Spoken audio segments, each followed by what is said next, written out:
Саясат арабыздағы ынтымақты солғындатып ажырымды күчөтө турган болсо, маданият болсо, ортобуздағы ичара түшүнүүнү жана диалогту бекемдейт экен.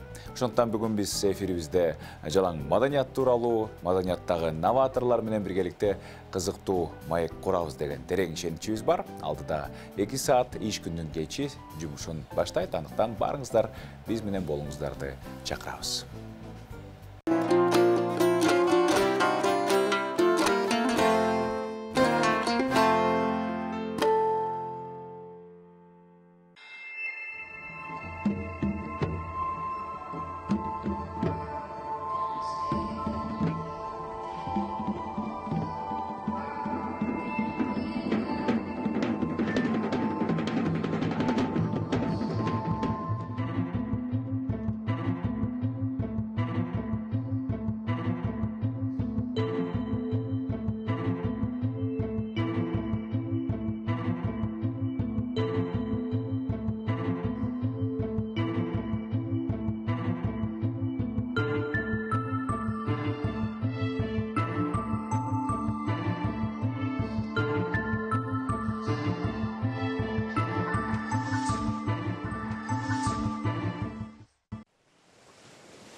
Ушул лагерди өзгөчөлөнткөн нерсе бул театральный компонент болду деп айтсак болот.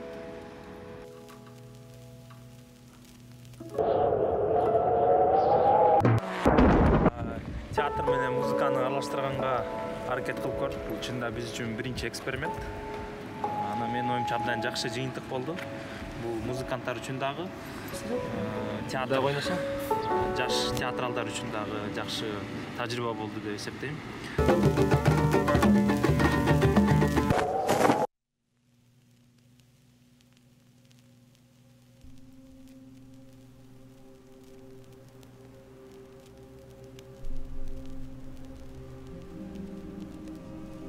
Жашоо, булгуу, ыргак, аруу сезимдерибиздин термелүүсү.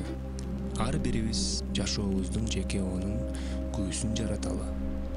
Жаштыктын деми табияттын күчүндөй жөнөкөй. Таза, ошонусу менен байгер жана көп түрдүү боекторго шөкөттөлгөн.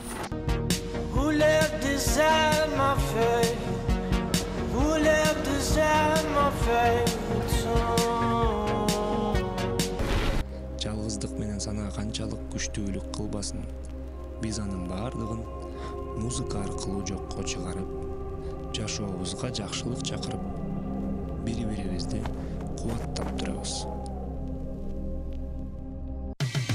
Кечтин кезекчиси Урмат Борченов.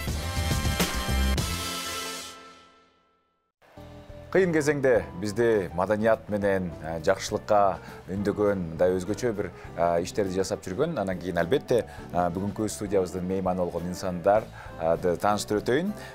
Немесе назарыңыздарда Кыргыз кайрык музыкалык долбоорунун түзүүчүлөрүнүн бири Айбек Байымбетов жана ошондой эле Кыргыз кайрык музыкалык ансамблинин көркөм жетекчиси Камбар Календаров мырзалар бүгүн бизде мейманда. Кош келиңиздер. Абдан коштабыз. Мен бекерден айткан жокмун кыйын кезең деп, себеп дегенде биздин Кыргызстандагы маданият көбүнчө мындай тойдун тегерегинде го бардыгы. Сиздер болсо мындай өзүңүздөрдүн багытыңыздар бар экен. Анан кийин бул нерсе менен алек болуу ошол эле маалда мындай изденип, кандай десем, канчалык деңгээлде оор жеңил Негизи долбоорго баштап калдыңар, сөз башынан болсунчу. Рахмат, негизи бул контекстти туура белгилеп кеттиңиз. Биздин маданият чөйрөсүнүн жашоосу азыркы биздин мамлекеттик шартында абдан кыйын, чындап эле кандайдыр бир демилгелерди өз алдынча алып кетүү. Өзүңүз жакшы билсеңиз керек. Бардык нерсе акчага такалат, колдоого такалат, элементардык мамлекеттик колдоо болуш керек. Бирок анын бардыгы жетишерлик деңгээлде биз каалагандай эмес. Ошон үчүн жеке демилге менен, жеке баягы мүмкүнчүлүктөрдүн аркасы менен иштегенге туура келет. Мына биз ушул Кыргыз кайрык долбоору быйыл 3-жылга карай жигердүү иштеп келатат. 2018-жылы түзүлгөн эле. Анан өзүңүз айткандай бул долбоордун негизги тилегинде идея жана социалдык маселелер, ошол эле учурда салттуу маданиятты сактоо жана азыркы жаш композиторлордун чыгармачыл дараметин арттыруу, аларга мүмкүнчүлүк түзүп берүү, кыскасы жаңы кыргыз чыгармачылыгындагы жаңы муунду тарбиялоо, ошол улуттук салттык түшүнүктөргө жакын болгон, ошол элдик түшүнүктөрдү өзүнө жуура билген, ошол эле учурда заманбап профессионалдуу деңгээлде иш кылган жаштарды тарбиялайлы деген аракеттин үстүндө иштеп келатабыз. Кайсы багыттарда иш алып барасыздар ошондо? Жаш таланттарга жардам берет экенсиздер. Бул музыкалык долбоор. Бул жалаң жаш композиторлорго, аткаруучуларга багытталган. Анан кандай музыка, кандай жанрда иштейбиз, кандай багыттар тууралуу иштейбиз, бул туурасында Камбар айтып берет. Бул эми бул долбоор эмне себептен кандай бир мындай нерселер себеп болду? Өзүңүздөр билгендей, Кыргызстандын ошо жаңы тарыхында композиторлор, музыка чыныгы чыгармачылыктын жолунда жүргөн адамдар негидир мындай көлөкөдө калган сыяктуу, жалаң эстрадага жанагындай өзүңүздөр билгендей жүздөр чыгат, бирок чыныгы ишти, чыныгы эмгекти жасаган жаш муун мындай кайсы бир деңгээлде көлөкөдө калган сыяктуу. Анан биздин негизги тилегибиз ушунда болгон, ошол жаштарды сууруп чыгуу. Анан биздики негизи салттуу, заманбап салттуу музыка жанрын тандап алганбыз да.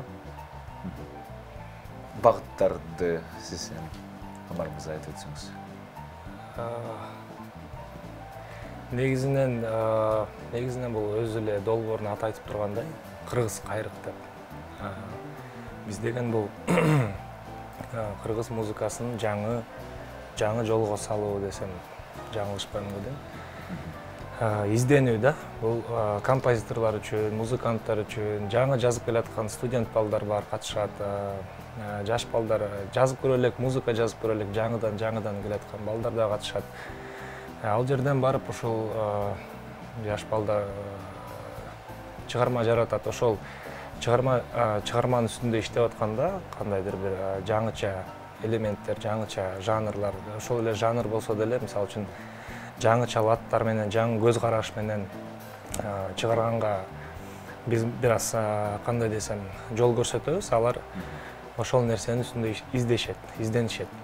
Ошентип айтсам болот. Анан жанрлар негизи ар түрдүү. Классикалык аспаптарда ойногондагы музыканттар барат. Бизде бирок көбүнчөсүнөн бул фольклордук, биздин ушу улуттук аспаптарга бир аз акцент кылабыз да. Себеп дегенде, өйдө да алдыда айтып өткөндөй эле, бул кыргыз кайрык деген долбоор, ошол биздин музыканын, кыргыз композиторлорунун бир аз жаңы жолго эметиши да, кандай десем, жаңы музыка жаралсын деген ниетте түзүлгөн долбоор. Ошол. Жогоруда сиздердин ролигиңиздерди көрдүк. Жаралыш аттуу фестиваль болот экен Бурса эртең 23 декабрь Асанбай борборунда. Анан кийин бул абдан кубанычтуу нерсе. Себеп дегенде мына ошол эле маданият, биздин салттуу маданиятты жаңыча заманбап өтүп аткан жери дагы кабар берип турат.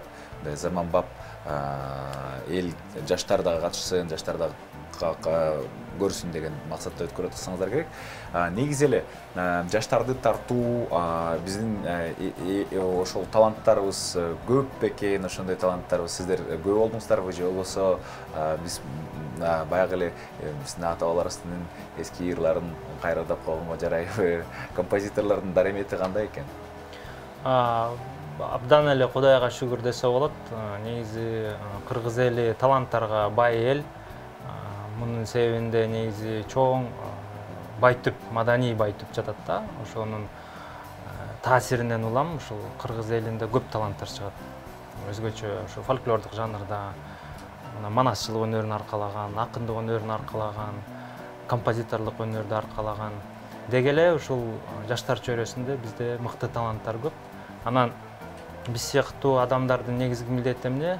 Баягы алмазга грань берген сыяктуу эле ошол таланттарды жаркыратып эл астында алып чыгуу, алардын мүмкүнчүлүгүн, чыгармачыл потенциалын элдин алдында чыгаруу, бул ушу биздин милдет болуп саналат. Анан чыгармачыл аракет абдан жакшы.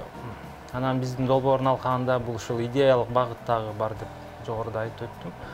Камбар жакшы белгиледи, ушул кыргыз кайрык деген музыкалык ушул биздин долбоордун аталышында деле чоң маани жатат. Эмнеге кайрык, кыргыз деген эми түшүнүктүү. Ушул кыргыздын табигый үнү, кыргыздын табигый обону, авазы унутулбасын. Ошонун негизинде биз өзүбүздүн салттык жолубузга жаңы дем берели.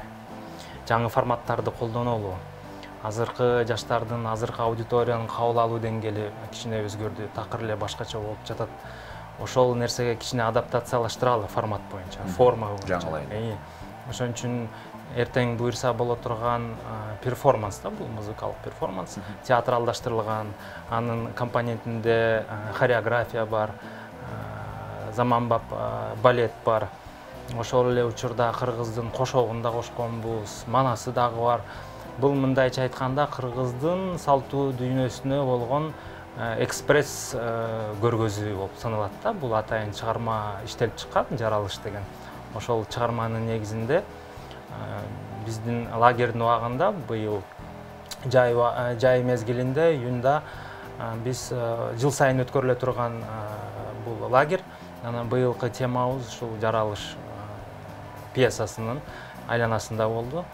Анан ушул пьесага биздин балдар атайын 7 күн бою лагердеги атайын бизде түзүлгөн программа бар, ошонун негизинде иштеп чыгышат, музыка жаратышат. Анын баардыгын Камбар жетектеп түзүүчүсү болуп саналат. Анан ошонун негизинде буюрса ошонун жемишин мына эми эртең буюрса көргөн жатабыз. Эмне үчүн жаралыш? Жана алдыда сиз сурабадыңызбы өзүңүз деп жаңы чыгармаларбы же эски эле чыгармаларды аткарып коюп анан неме деп атасыңарбы депчи. Бул негизи бул ал сценарийди Айбек жазган, ал жаралыш боюнча азыр айтып берет. Музыка боюнча айтсак, бул жерде жаңы чыгармалар, жалаң оригиналдуу чыгармалар, ошол жерде катышкан студент балдардын, комузчулар да бар, композиторлук, кандай десем, композиторлук билим кесип нээси эмес адамдар да бар, комузчулар дагы аракет кылып жазган комузчулар бар, үйлөмө аспапта ойногон биздин балдарыбыз бар. Ошол жалпысынан музыканттардын чыгармасы деп айтсам болот да. Себеп дегенде ал жерде жалаң эле бир гана киши болбостон, ал мисалы бир адам чыгарып келатса, музыкасын, идеясын бизге түшүндүрөт, нотасын көрсөтөт, кээ бир жерлеринде кандайдыр бир такалып калган жерлеринде мэрин кандай кылабыз, эмне болобуз деген суроолор жаралып калганда, ошол жерде коллектив менен отуруп импровизационный учурлар болду, импровизация кылган. Ойноп көрүп, тигинде ойноп көрүп, ар кандай штрихтерди колдонуп көрүп, ошол техникаларды колдонуп көрүп, композиторский техникалар колдонуп көрүп, анан бир чечимге келип аткан учурлар болду. Ошондуктан бул жерде музыканттардын дагы ролу чоң деп айтсам болот. Анан аларга чоң рахмат айтып кетмекмин. Азыр катуу репетиция жүрүп жатат. Күндө келишет. Аудиториясы кимдер? Сиздердин перформансыңызда? Мында кандайдыр бир ограничение жок, жалпы элге эле арналат, бирок менин оюмча жаштарга көбүрөөк өтүмдүү болот го деп атам да. Анткени биз колдонгон формат, форма ошол мындай адаптацияланган, жаңыча бир заманбап мындай арт формада бергенге аракет кылганбыз, ошон үчүн жагышы. Бул перформанс биринчи эмес да, туурабы? Бул именно ушундай перформанс форматында бизге биринчи тажрыйба болуп атат, бирок буга чейин биз 2 жыл катар менен отчеттик концерттерибизди коюп келгенбиз Бишкек шаарында. Башкача айтканда, 1 жылдын ичинде өткөрүлгөн долбоордун алкагында жыйынтык катары ошол аралыкта биздин композиторлор, биздин долбоордун катышуучулары жазган музыкаларды биз элге тартуулайбыз да, концерттик программа түзүп, кадимкидей эле сахнага алып чыгабыз. Анан бул жолкусун биз эксперимент кылалы деп театр менен биргеликте коллаборация кылдык. Бизде азыр жаш эксперименталдык театрыбыз дагы бар. Ошол ансамбль менен чогуу биргеликте кетип жаткан. Ошол театралдык коллектив менен музыкалык коллективди азыр бириктирип жатабыз. өнөктөштөр тууралуу айтып калдыңар. Биз кызматташып атабыз ушундай театр менен. Негизи эле жогоруда биринчи суроомо кайрылсам, негизи бул ишти алып жүрүш мындай экономикалык жактан өтө эле мындай чоң пайда алып келбесе керек. Бирок сиздерди мындай катайын колдогон кыргыздын байкелери бардыр балким, же болбосо кимдер менен иштешесиздер, кантип жумушуңуздарды кантип улантып келатасыздар? Өтө чоң кыйынчылыктар менен. Анткени бизде меценаттык маданият калыптан элек. Биздин баягы колунда мүмкүнчүлүгү бар, мындайча айтканда бай деп жаткан адамдарыбыз маданиятка көңүлүн өтө эле аз бурат. Билбейм эмне себептен. Менин оюмча жакшы бир терең деңгээлде түшүнө бербейби. Бирок биз аракет кылып ошого карабастан иштеп келатабыз. Анан бизди колдогон айрым уюмдар, ар кандайдыр бир чыгармачыл топтор бар. Ошолордун катарында айта кетсек, ушул долбоорго бизге көптөн көп өнөктөш болуп келе жаткан коомдук фонд бар. Бирдиктүү өнүгүү фонду, андан сырткары ИСУР коомдук фонду бар. Андан бөлөк ушул чыгармачыл студиялар бар. Жетинчи асман, Шерден бренд, НТ лейбл. Андан сырткары мен өзүм Борбор Азия университетинде маданий мурастарды сактоо бөлүмүндө кызматкер катары. Ал жакта менин коллективим дагы абдан чоң жардам берип, көмөк көргөзүп келишет. Кыскасы биз көбүн эсе өзүбүздүн досторубуздун алкагында, досторубуздун, партнерлорубуздун жардамы менен ишке ашырып келебиз да. Мындай бир чоң колдоо, мындай бир канча бир жыл алдын ала көргөзүлгөн чоң колдоо жок. Маегибизди бир аздан кийин уланталы. Ал ортодо берүүбүздүн башкы өнөктөшү Имарат Прогресс курулуш компаниясы.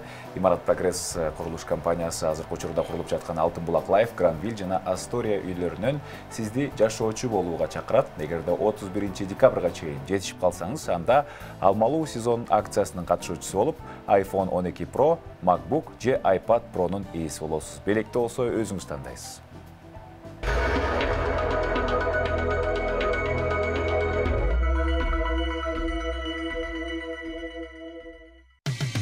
Кечтин кезекчиси Урмат Борченов. Урматтуу көрөрмандар, бүгүн биз маданият алкагында кеп кылып атабыз. Бүгүн бизде ушу маданияттын мыкты өкүлдөрү, кыргыз кайрык музыкалык долбоорунун түзүүчүлөрү жана көркөм жетекчиси Айбек мырза жана Камбар мырза мейманда. Сиздер дагы биздин WhatsApp жана Telegram номеру 0718 996 996 номуруна сурооңуздарды узатсаңыздар болот. Жигиттердин азыркы жасап жаткан жаралыш аттуу перформансы тууралуу балким жигиттерге кантип окуучу болуп кошулса болот. Балким мен ошол суроодон баштайынчы. Бизди кайра уланталычы.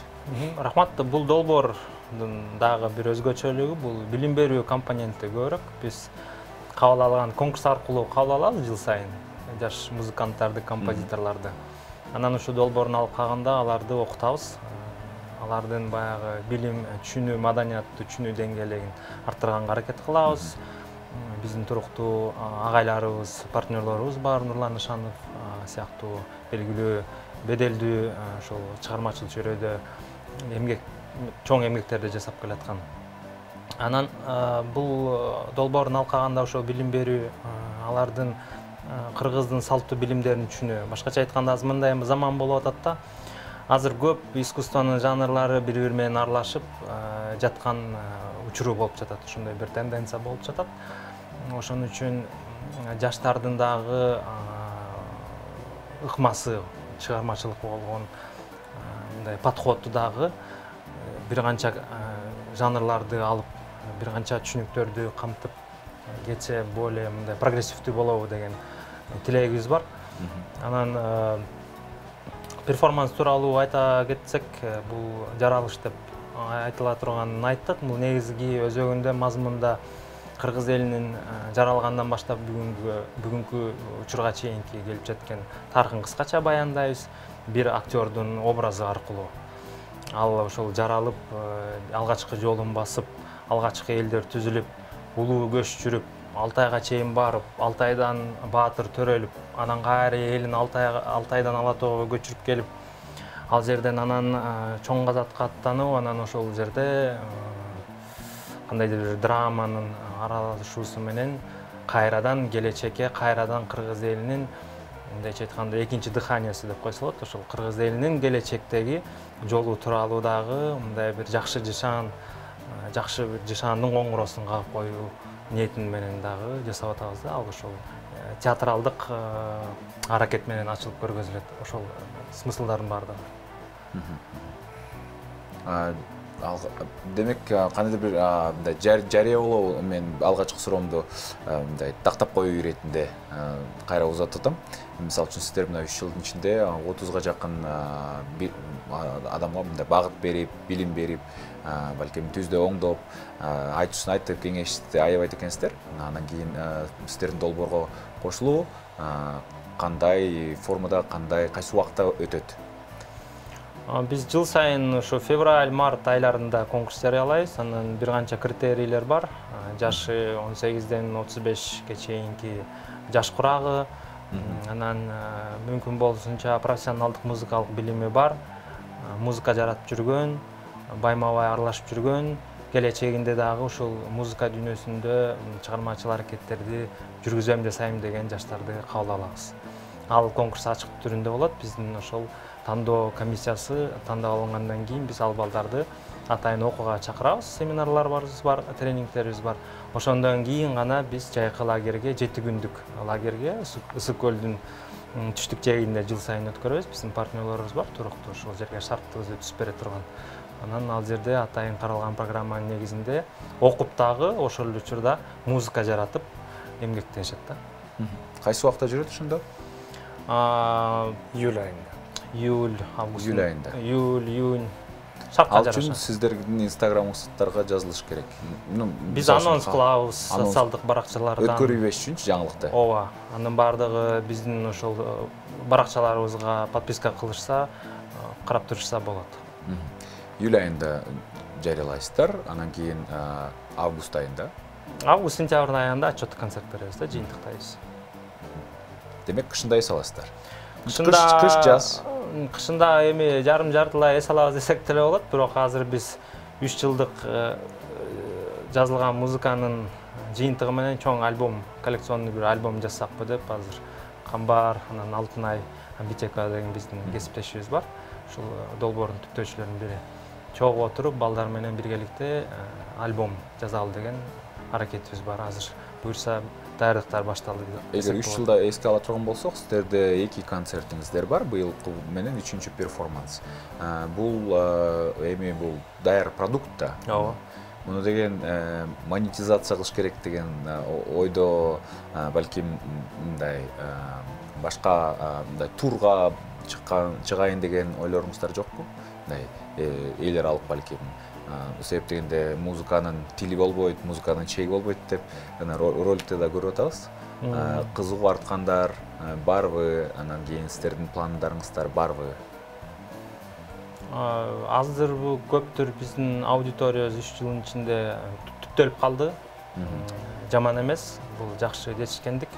Анан албетте ар бир коллектив ушул бир чакан эле аймактын деңгээлинде калбастан ушул чоңоюп сыртка да чыкканга аракет кылат. Бизде деле ошол дымак ниет бар. Бирок ага чейин биз өзүбүздүн профессионалдык чыгармачылык потенциалыбызды мындай бир даярдап, жакшы бир деңгээлге чыгарып алсак, менин оюмча сыртка чыгуу деле кийинчерээк маселе деле болбостур да. Ал эми Камбар ошол неме жөнүндө айтып берсе болот, музыканттардын инструменттери, анан биз дагы кандай жаңылыктарды беришибиз мүмкүн ушул долбоорун алкаганда. Мен үчүн сурап келиңиз. Бизде жаңы мисалы окуучулар көлгө барганда музыка чыгаруу боюнча кандайдыр бир чектөөлөр жок. Каалаган музыкаңды жазасың, ошонун үстүндөн иштемей депчи, каалаган аспаптарыңды тандайсың. Кандай аспаптар, кандай составка деп коебуз да. Квартет болобу, квинтет болобу, же болбосо андан да көп состав, камерный болобу. Негизи көлгө бир 10 чакты адам барса, ал жерден ошол жердеги аспаптар менен ойноп, анан бул жерге келип калган мисалы музыканттарды биз проектке кошуп чакырып алабыз да, биякта бияктан оңойрак. Быйыл театрга ошол 3-4 бала жардамга чакырдык. Мурунку проекттин мурунку катышуучулары десем болот. Ошол биздин ошол жана алдыда айтып өткөндөй бул проектте оригиналдуу чыгармалар колдонулду. Ал жерде классикалыктагы, фольклордуктагы аспаптар бар десек болот. Контрабас, виолончель, комуз, сыбызгы, чор, кылгыяк деген сыяктуу темир комуз. Андан тышкары ушул биздин бир 2-3 жыл мурун биздин агайыбыздын Нурлан Ишановдун ошол жумушу презентациясы болду эле. Жаңы урма кыргыздын эски урма аспаптарын кайра жандандырып, доол, чоң доол, доул бас деген сыяктуу аспаптарды ошол презентация кылды эле. Ошол аспаптарды дагы кандай десем мындай колдонуп, элге дагы тааныштырып, көрсөтүп, атайын ошол жаралыш деген ошол эмен сценарийдин ушул эмен ичине киргизип, ал аспаптардын дагы өзүнүн бир бул чыгармада көрсөтө турган ролу чоң десем болот да. Абдан керектүү аспаптар. Ошол дагы эмне айта кетсем болот. Бул жерде реконструкциялык кайрадан жандандыруу иштери көп. Мисалы үчүн Нурлан агай көп жылдан бери ушул таризде иштеп келатат. Анан биз дагы Нурлан агайдын жардамы менен ушул инструменттерди кыргыз элинде азыр колдонулбай калган, унутта калып бараткан инструменттерди кайра жандандыруу чоң бир тарыхый учуру болуп жатат. Ошол инструменттерди дагы колдонуп биз элге сунуш этебиз. Жок болуп кеткен. Жок болуп кеткен ал тургай. Анан Нурлан агай ошол Манас эпосунан ошол эпостого жазылган сүрөттөмөсү менен алып чыгып кайрадан реконструкция жасаган да. Бул менин оюмча абдан чоң эмгек. Демек силердин көрүүчүңөр буюрса эртең боло турган иш-чарада андай мурун укпаган инструменттерди арасында бар угат. Жаңы үндөр, таптакыр башка атмосфера, өзгөчө аура. Сөзсүз түрдө. Андай иш-чараларга сөзсүз түрдө барып туруш керек. Себеп дегенде ал жерде эмне болот? Ал жерде көрөрман эмнелерге кабылат? Биз негизи ар бир концертибизди формалдуу гана концерт берүү форматында эмес, тирүү, жандуу негизде өткөргөнгө аракет кылабыз. Анан эртеңки боло турган перформанс дагы жандуу перформанс, өзүнчө бир чоң тирүү жандуу акт болот. Ал жерде биз ошол бир канча компоненттердин аралашуусунда ошол эле учурда аудиториянын дагы колдоосу менен, аудиториянын дагы сезимдерин негизинде бир бүтүндөй бир атмосфераны, бүтүндөй бир энергетиканы жаратсакпы деген тилегибиз бар. Биздин негизги багытыбыз ушундай да, ар бир нерсени жазсак, ошону жандуу түрдө. Ар бир көрүүчү, ар бир биздин көрөрманыбыз биздин музыкабызды укканда кандайдыр бир деңгээлде ички жан дүйнөсүндө трансформация, кандайдыр бир акыл дүйнөсүндө ойгонуу, ички өзөгүндө бир тирилүү, сүңгүп кирүү сыяктуу нерселерди болсо деп тилейбиз да, анан ошого биз аракет кылабыз. Азыркы учурда силердин концерттериңер бир жылда бир болуп атпайбы? Анан кийин эми көрөрмандардын саны чектелүү, убакыт чектелүү дегендей. Ал мисалы үчүн концерттерди тартып, анан кийин телевидениеге же болбосо интернет бактарына жарыялайсыздарбы, же азырынча кое турасыздарбы? Эртеңки иш-чараны мисалы менде убакыт болбой же мүмкүнчүлүк болбой бара албай калдым дейли, аны каяктан кантип көрө алсам болот? Негизи биздин долбоордун туруктуу медиа партнерлору бар. Мисалы үчүн КТРКнын Маданият тил тарых каналы, сырткары дагы бир топ медиа булактар бар. Анан эртең мүмкүнчүлүккө жараша балким алар болбосо биздин өзүбүздүн күчүбүз менен деле татканга аракет кылабыз. Анан албетте сөз биздин өзүбүздүн YouTube каналыбыз бар, Кыргыз Кайрык деген.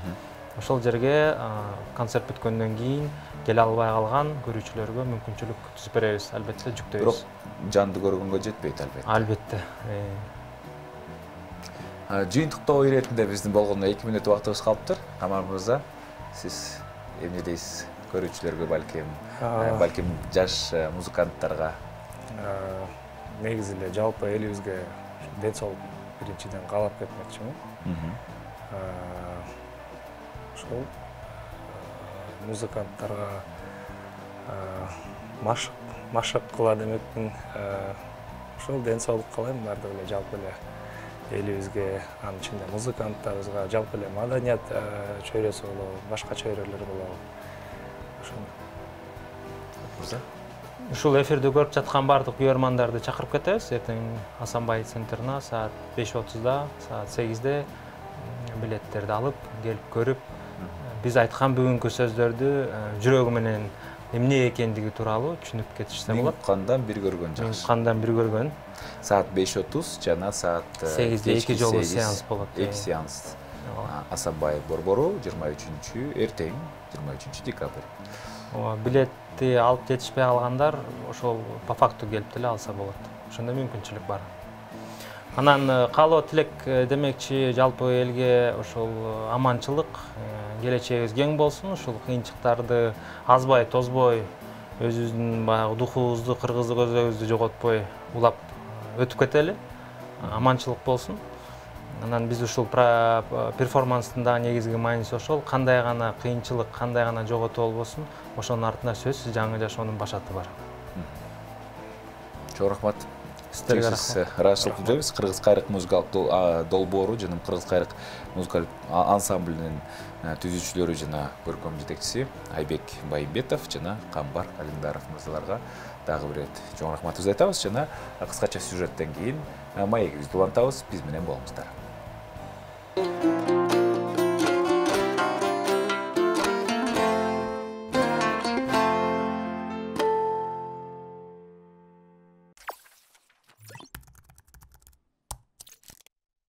Ал ары карап же бери карап бурулуп жатабы? Талаш тартыштар бүгүнкү күнгө чейин уланууда. Бул Голландиянын сүрөтчүсү Ян Вермердин сүрөтүнүн сырдуу прототиби. Бермет сүйкү салынган кыз. Сүрөт көбүнчө түндүк Мона Лиза деп аталат. Ал голландиялык стилге таандык, идеялаштырылган, экспрессивдүү сүрөт. Бермет сүйкөсү бар кыз сүйкүмдүү, Вермеердин аткаруусундагы татаал сүрөт. Бирок бул сүрөт анын башка чыгармаларынан байкалган сюжеттик көрүнүштөрдөн айырмаланып турат. Кат окуп жаткан кыз, музыка сабагы, жумуш учурунда сүрөтчүнүн портрети. Бул сүрөттөрдүн баардыгы жалгыздык сезимин берет. Бирок ошол эле учурда тартылган көчөгө баса белгиленген аралыкты сактайт. Идишке сүт куюп жаткан саанчыны көрө алабыз. Бирок бул сүт биз үчүн эмес. Биз жөн гана байкоочуларбыз. Вермеердин чыгармаларындагы терең ойлонулган композиция тең салмактуу гармонияны көздөйт. Вермеер перспектива жана ракурсту жакшы билет. Муну анын көптөгөн полотнолоруна боелгон шахмат полу көрсөтөт. Бул ыкма алыскы нерсенин иллюзиясын түзүү үчүн ири колдонулат. Башка элементтер, анын ичинде күзгү сызыктары, жарык булактары жана мейкиндик аркылуу сүрөттөлөт. Ачык терезенин жанындагы катты окуп жаткан аял. Көрүүчү айнектен анын чагылуушусун көрө тургандай кылып тартылган. Вермеер композиция үчүн мольберттин бутунда жашырып койгон. Ушундай элементтердин жоктугу Бермет сөйкөсү бар кыз сүрөтүн жандандырат. Вермеер 3 өлчөмдүктү баса белгилөө үчүн күңүрт бирдиктүү фонду колдонгон. Сүрөттүн каарманы театрлаштырылган окуялардын бир бөлүгү болуунун ордуна психологияга байланыштуу суроолорду жаратат. Анын тикке кароосу жана бөлүнгөн эриндери бир нерсе айткысы келгендей көздү өзүнө тартып турат. Адатта сүрөттөрдө дворяндар жана дин кызматкерлери чалдырылган. Эмне үчүн Вермеер белгисиз кыздын сүрөтүн тарткан? 17-кылымда Дельфт шаары, жалпы Нидерланды сыяктуу эле католик чиркөөсүнүн башкаруучу аристократиясына каршы чыккан. Испания өкмөтүнө каршы 80 жылдык көтөрүлүштөн кийин Голландия автономиялуу республика идеясын жактырган. Падыша менен дин кызматчыларын ыйгарым укуктары Дельфт шаарына жайылган жок. Ошондуктан Вермеер жана башка сүрөтчүлөр салттуу колдонуучуларынан айрылышты. Бактыга жараша Голландиянын Ост-Индия компаниясынын натыйжасында ишке ашырылган бизнес жаңылык чыгымдуулуктар Голландиянын экономикалык чөйрөсүн өзгөрттү. Соодагерлер тобу пайда болуп, аны менен кошо жаңы типтеги меценаттар да пайда болду. Каржыланган сүрөттөрүндө орун алууну каалашкан соодагерлер орто класстын темаларын артык көрүшкөн. Таныш буюмдар менен толтурулган, алардын үйүн эске салган мейкиндик. Мисалы, верме сүрөттөрүндө болгон карталар соодагерлер арасында модалуу жана практикалуу деп эсептелинишкен. Анын аркасында голландиялык живопистин алтын доору гүлдөп өскөн. Бермет сөйкөсү бар кыздын чыгыш селдеси дагы соодагерлердин прагматизмине басым жасайт. Бермет байлык белгиси чындыгында апыртылган. Вермеер мындай көлөмдөгү чыныгы берметти ала алган эмес. Бул бермет сыяктуу лакталган калай сөйкө болсо керек. Бирок бул байлык закымы сүрөттүн өзүндө чагылдырылган. Жалпы фонунда бермет тегерек жана оор көрүнөт, бирок жакын көз караш менен ал боёктун бүдөмүк тактарына айланат. Картинанын деталдуу экспертизасы Вермеердин иллюзиялардын чебери болгонун эске салат. Бермет сөйкөсү бар кыздын мүнөзүн эч качан билбесек дагы портрет аны менен унутулгус байланышты жаратат. Сүрөт Гаагтагы Мауриц Хойс галереясында туруктуу көргөзмөгө коюлган. Сүрөт терең жана жумшак, табышмактуу, ал экономика, саясат жана сүйүү жөнүндө заманбап көз караштын жаралышын билдирет.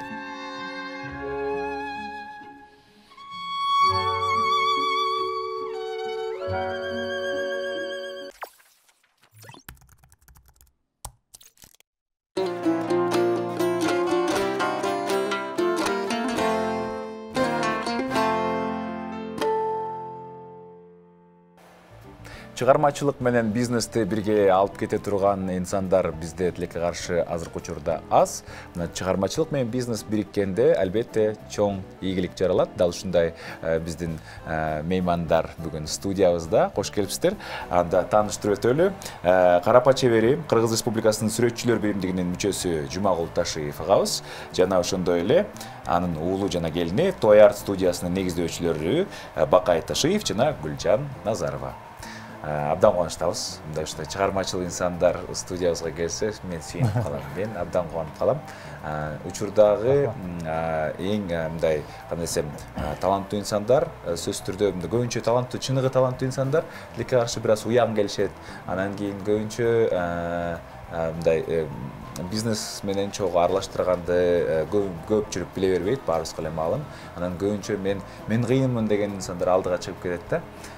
Сиздерге кантип мындай ой келди, анан кийин кантип сиздер ушул Той Арт студиясын негиздеп калдыңыздар?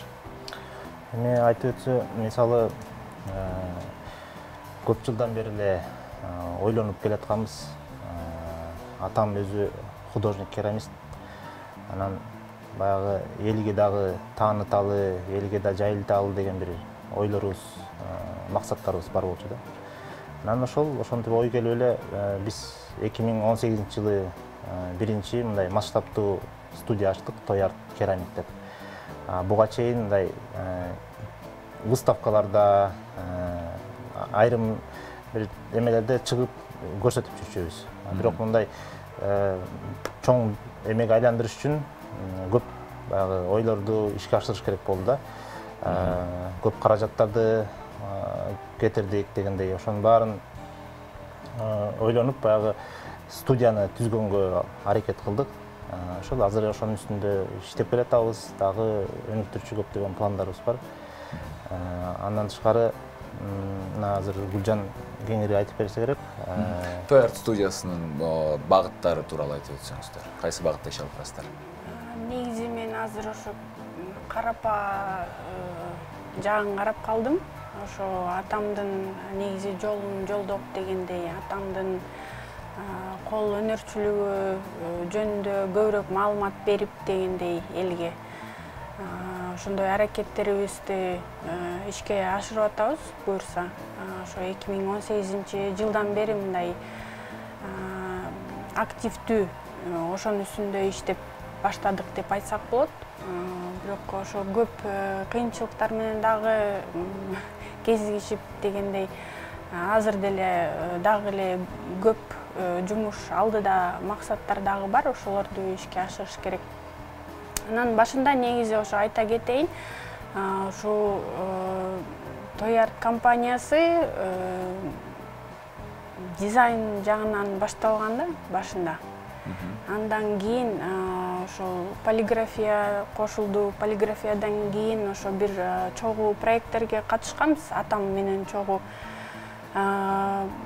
Негизи ошо атама дагы көп жардам берип жүргөнбүз да. Где-то 2006-жылдан бери айтсам болот. Анткени выставкаларга чогуу чыгып, катышып, жанагы мен негизи өзүм көбүнчө кандай десем, продвижение жагынан көп неметем, уюштуруучумун деп айтсам болот өзүмдү ошол. Анан өзүм дагы көп жанагындай маарекелерди дагы өткөрөм, ошо биздин студиябызда. Ошол. Негизи атам биздин кандай десем, биздин ошо үстү-үстө башыбызда жанагы жардам берип, үйрөтүп, көрсөтүп дегендей кандай жумушту алып барыш керек, ошондой главный художник да? Ооба.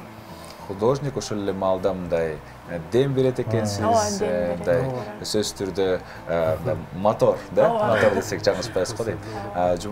Жумал Уташиев мырза, сиз мындай көптөгөн эл аралык выставкаларда катышыптырсыз. Будапешт, Лондон, Милан, Шанхай, Астана. Кыскасы сиз барбаган жер калбаптыр. Негизи кайсы выставкаңыз өзүңүздө мындай өзгөчө эсте калды? Эми негизи мен деле мындай кичинекейинен айта турган болсом, бул мына карапачы деп атпайбызбы? Менин багы керамика буюм, кыргызча багы карападан жасалып атпайбы? Буюм, мисалы мээде мындай көркөм чыгарма болобу, чоподон жасалып, анан ал тиги мешикке салынып, бир 900-1000 градуска температурага чейин бышат да. Анан ал уже карапага айланып калат да. Ошо карапатчы деп да коет кыргызча. Жөнсү художник керамист да. Эми негизи бул эмне үчүн бул кесипти мен өзүм окугам. Сүрөт окуужайын окугам, ошо эме карапатчы бөлүмүн окугам да. Ошону калтырбай эле иштеп келе жатам да. Анан мына балдар да айтты, мындай убакыт келет экен, аны улантып, баягы азыркы мезгилдин, мисалы мындай чакан бизнес болобу, азыркы туризм деп атабыз, тигинде мындай көп бир эмелер болуп атпайбы, өзүбүзчө өлкө болгондон кийин. Анан көбүнчө ушул мындай балдардын жардамы да аябай мындай көп тиет экен да, мындай азыркы мезгилдин талабына ылайыктуу иштеткенге, ошо алып өркүндөткөнгө, даже мына эмеле айтып атат, жанагындай мастер-класс деп коебуз го. Мастер-класстарды өткөзүп уюштуруп атышат. Анда деле канчалаган такыр өмүрүндө мындай чопону кармап көрбөгөндөр, боеп, бышырып, даяр кружка катары, чыны катары колуна кармап көргөндөр сүйүнүп атат да, аябайчы, мындай өзү жасагандай болуп атат да, чындыгында өздөрү жасап атат. Алар делечи, анткени бүт чоподон бүт баарын башынан аягына чейин жасап чыгып атышат да. Бу дагы маданияттын мындай бир жагы мындай кичине өнүгүп аткандай мындай эме болот да, бул ошондой да. Өзүм жөнүндө мындай көп эле телевизорлорду эле тартты, багы негизи саймалуу ташка байланыштуу болуп калды да. Бул саймалуу таш деп чоподон жасай баштагам. Муну 89-жылдары эле баштап, ошондо эле музейлер менен өзүбүздүн кооператив атындагы музей сатып алган алгачкы иштеримде. Ошондо мен дагы мындай бир аябай бир күч пайда болуп, эригүү пайда болуп, бир ушуну улантам деп аябай эметтим да. Анын үстүнө иштеп келатам да, анын үстүнө дагы бүт чет өлкөдөн келген коноктор болобу, же жөн эле бир туристтер болобу кызыгып карашат да. Бул силердин керамикаңар экен, бул кыргыздын керамикасы экен деп бир баа берип кеткен да. Ошонун баары эле мага аябай жакшы таасир берди да. Бир жөнөкөй эле бир чыны жасап, же бир деме кылып коюп койсом деле болмок. Анын баары калыпка чыдай да, баягы убактылуу жасалган сыяктуу болуп. Бул жанакы саймалуу таш темасы аябай мындай эме мындай дүркүрөтүп кетти десем болот да. Ушул убакка чейин ошо менен деле иштеп келатабыз да. Эми саймалуу таш негизи бул Тогуз Тородо ошондой жер бар, байыркы тарыхый жерибиз бар да. Ошол жерде миң деген саймалуу таштагы чегилген сүрөттөр бар да. Ошолор менин жана керамикама чагылдырылып, өзү кандай тарых кандай болсо ошондой чагылдырылып, анан элге жетип атат да. Бул аябай жакшы болгон үчүн, сүрөтчүлөр союзу дагы баалаган үчүн, өзүмдүн коллегаларым, сүрөтчүлөр бүткүн көбү баалагандыгы үчүн анан мен өзүмчө галерея Саймал Таш деп уюштургам да 95-жылы Манастын 1000 жылдыгына да. Анан ошондо аябай жакшы болгон да. Бүт мисалы ал жерге ой Чыңгыз Айтматовду алып келели көргөзөлү дегендер да болду. Алып келишти, Чыңгыз Айтматовго да көргөзүштү. Аябай көп ушундай белгилүү адамдарга көргөзүп атышты да. Ал жөнүндө телевидение тартты, гезиттер жазды, биринен бири угуп, телевидениеда бири көргөзсө, экинчиси издеп келип, ошентип бат-бат эле тартылып атты да. Ошентип анан Саймал Таш баягы кыргыз элине жайылып эле кетти да мындай айтканда. Мурун эле кичинеден художниктер иштеген, Жумабай Үмөтов эл сүрөтчүсү иштеген, ал гийиске түшүргөн да. Чийге дагы бир мурунку өткөн эжелер, аял заттары, художниктерди айтам да. Алар да чийге да түшүрүп көргөн Саймал Ташты. Меники бир өзгөчө болуп керамикага түшкөн бир жаңылык болду да, жаңылык. Анан ошонун аркасы эмне болду? Санкт-Петербургга выставка кылдым да. Аяка да чакырды, Мелис Арыпбек уулу жардамдашты, ошодо Ак кеме деген ошончо уюм бар экен. Ошолор чакырып аяка бир персональный выставка кылдым. Лондонго чакырды Роза Тумбаева эжебиз, аяка да бардым. Жанакындай Венгрия, Будапешт, жанакындай эл аралык көргөзмөлөр болобу, шос болобу, баары эле ушундай Саймал Ташты алып барабыз. Саймал Таш баягы кыргыздык эле болуп кетти да ушундай.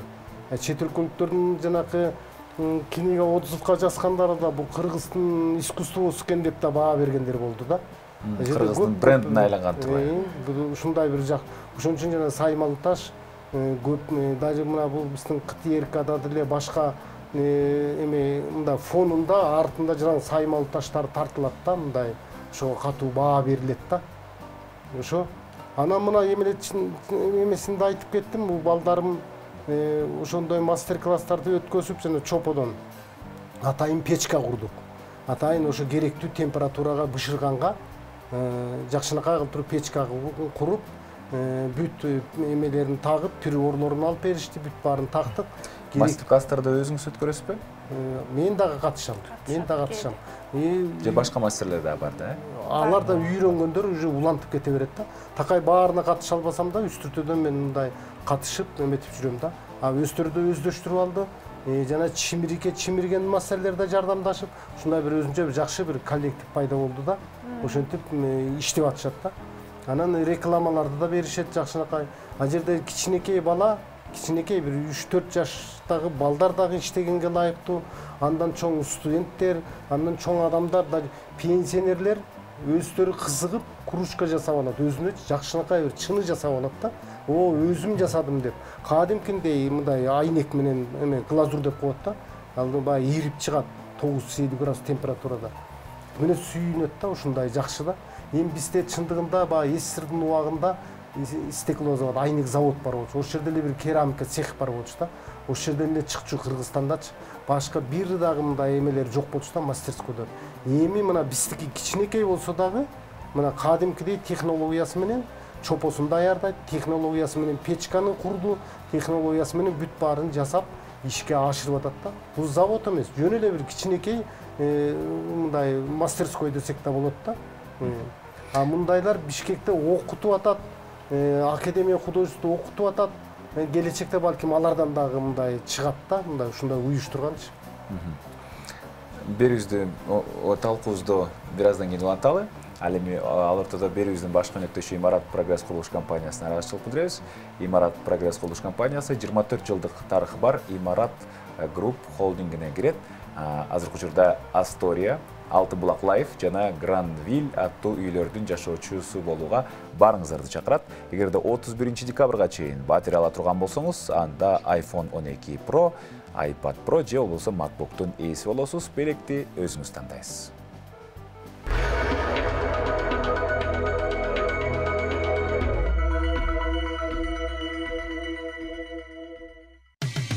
Кечтин кезекчиси Урмат Борченов. Урматтуу көрөрмандар, биз эфирибизди улантабыз. Карапа чебери Кыргыз Республикасынын сүрөтчүлөр биримдигинин мүчөсү Жумагул Ташиев мырза бүгүн бизде мейманда. Уулу, келини менен Той арт студиясынын негиздөөчүлөрү Бакай Ташиев жана Гүлжан Назарова. Мына жогоруда той арт деген эмне болуп аталып калган деген суроо узаттым эле. Көрсө, тойго байланыштуу эмес экен. Себеп дегенде бул сиздердин атаңыздардын аты экен, абдан жакшы. Андан кийин азыркы учурда мындай эл көп эле билип калды, шаардыктар көпчүлүгү абдан мындай сиздердин мастер-класска баргандар, балдар менен барып, өзү сиз айтмакчы, өздөрү хендмейд, өзүнүн колу менен өздөрү жасап колдонуп атышат. Арасында сервис жасагандар да барбы? Жекелеп мындай кружка эмес. Бар. Мындай кичинекей мындай чай негин, жанында 2-3 чынысы бар дегендей, ошондойлорду да жасагандар бар. Эми көп эмес, бар ошондой кызыккандар бар да. Дагы экинчи жолу, үчүнчү жолу келип катышкандар да болот да. А жерден кичинекей мындай сөйкө да жасаса болот, мындай эме кооздук үчүнчү сөйкө, ушундай кичинекей украшение да жалпы айтканда. Ошондой кооздуктарды жасаса да болот да. Жумагул баке, жана жогоруда мен абдан бергим келди эле, ушул суроону да узатып жечишкенге аракет кылайын. Сиздин эмгектериңиздерди жанагындай корпоратив атындагы музей сатып алды деп атпайсызбы? Сиздин эң кымбат эмгегиңиз канча турду эле? Канча турат? Канча турду эле же турат? Баасыбы? Баасы. Эми баасын Бишкектин эле баасын коюп коебуз. Эми баакы 10 сом, 20 000 сом, 30 000 сом дегендей Бишкектин эле баасын коюп коебуз болду. Эң кымбат канчага саттыңыз? Эми эң кымбатын жашырганда эмне ар кандай болот. Мисалы, аябай чоң белгилүү же бир өлкөнүн, биздин өлкөнүн өкмөт башчысы же президенти башка өлкөнүн президентине алып барам десе, атайын жасатат. Ал баалуу болот да, эми $1000, $2000 дегендейге барат да, ошондой да. Эми андай анда-санда деле болот да, мени тааныгандар же болсо бир жакшынакай оригинальный бир нерсе алып барабыз дегендер мурунтудан даярданып, может жасаткандар ошондой баада болот. Андай эмгекти жасаш үчүн канча убакыт кетет? Ага, бир ай, 1,5 ай кетет. 1,5 айга чейин убакыт. Жакшынакай кылып туруп, аны мисалы технологиясы боюнча аны дагы бүт баарын бүтүрүп, кургатып, акырын шашпай кургатып, жарылып калбагыдай. Аны акырын бир бышырып алып, анан кийин боечу боек, глазур деп коет, жанакы ар кандай өңдөгү жылтыраган глазур, пигменттер, майоликалар менен акырын өзүнүн кээ бир боектор температурага чыдабай өчүп да, күйүп да кетет да. Мисалы кыпкысыл кылып эле боёдуң элең, тиги мештен алып чыкканда, ал бир мындай кысарбай эле бир өңү башкача болуп калышы мүмкүн да. Ошонун керектүү температурасын өзүнчө мындай биринчи кичинекей мындай эксперимент кылып алып, андан кийин чоңураак кылып боёйсуң, анан ошентип табасың да. Ошондой да. Сиз мындай абдан бактылуу инсан десек жаңылышпай айтпашыбыз керек, себеп дегенде сиздин ишиңизди уулуңуз дагы, келиниңиз да жада калса колдоп эле тим болбостон өркүндөтүп дагы кетиптир. Негизи мына алма сабынан алыс түшпөйт дейт го. Негизи сиз ушул карапачылыкка кантип уулуңуздарды кызыктырып калдыңыздар? Сиздер кантип кызыгып калдыңыздар? Мен көрөк сиздерге суроо берейин. Эми кичинекей кезимден эле аралашып жүрүп, атамдын мастерскойлору көп жерде болгон, көп жерлерге барып аралашып жүрүп эле мындай бир сиңип калат экен да. Анан баягы атам өзү художник болгондон кийин, мен деле кийин мектепти бүткөндө дизайн, график жагына тапшырып өтүп, ошентип аралашып жүргөндүктөн ушундай искусство жагына ооп, ошол жагына өттүм да. Ошол анан кийин эле баягы жашоо турмуш ушундай экен. Дизайндан кийин полиграфияны ачтык. Полиграфияны өнүктүрүп аякты иштеттик дегендейчи. Азыр деле өнүгүп иштеп келатабыз. Анан жанагы той арт керамик деп эмени ачтык. Мастер-класстарды өткөрүпчү. Ошентип эле бирине бири байланышта. Мен негизи өзүм неме көркөм сүрөт окуу жайын бүткөм. Алыс эмес экенсиз да. Просто менин жанагы техникам бир аз башкачараак болчу. Ткань жакты бүткөм да мен ошо лагиз, шырдак, тушкиз дегендерди жазам мен кабилен. Анан албетте мен өзүм чыгармачылык жака жакынмын. Ошон үчүн улантып кете алдык да. Анткени эң негизи ошо билим бар болгон үчүн анан ошол эки тарап жакты дагы алып кеттик деп дагы айтсам болот. Ошол. Сиз мастер-класстар эмне үчүн маанилүү, эмне үчүн бул нерсени популяризация кылуу маанилүү тууралуу дагы айтып өтсөңүз. Эң негизгиси мындай башкы максат неме болчу. Мындай элге таанытыш үчүн, мындай эл дагы келип өзү кармап, бирдеме жасап көрүп, ушул буюм кандай жаралат экен көрүп, мисалы үчүн, толугу менен мындай чоңураак бир мындай маалымат жайылсын деп, анан бизге окшогондор көбөйсүн деген мындай максатта ушул жумушту алып баратабыз да. Мен негизи ишенип атам.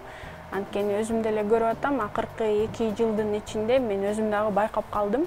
Ошо балким биздин артыбыздан бизди дагы башка карапа чеберлер дагы бар да. Эми негизи аз санда, бирок буюрса жаштар деле ошол жолду жолдоп кетип атышат.